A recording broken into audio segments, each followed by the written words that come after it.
నిజం 4 అడుగులేసేలోపు అబద్ధం 6 ఊళ్ళు చుట్టొస్తుంది. అట్లాంటిదే విశాఖ స్టీల్ ప్లాంట్కి సంబంధించి. ఇప్పుడు అప్పు ఏది దాంట్లో అంతా సరిగ్గా కష్టపడుతున్నారు వాళ్ళు, లాభాల్లోనే ఉంది అనేటువంటి టైప్లో ప్రచారం చేశారు. బట్ నష్టాల్లో ఉందని ఎప్పటికప్పుడు కేంద్రం చెప్తానే ఉంది. తాజాగా 6,000 కోట్ల రూపాయలు నష్టం.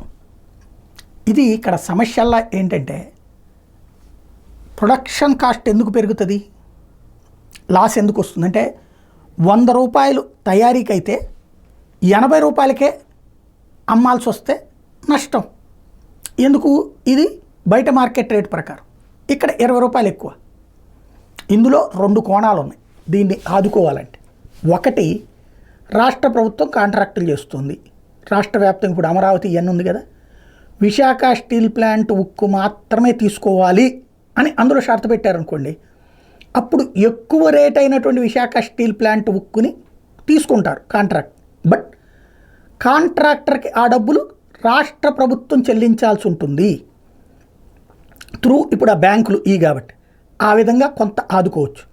రెండవది వచ్చేటప్పటికి నష్టాలని ఇప్పుడు అది ఎవరు భర్తీ చేస్తారు? కేంద్ర ప్రభుత్వం ఇప్పుడు 6,000 కోట్ల రూపాయలు ఇస్తుందా?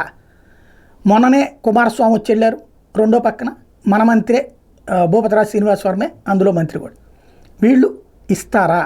ఇది తేలాల్సినటువంటి అంశం.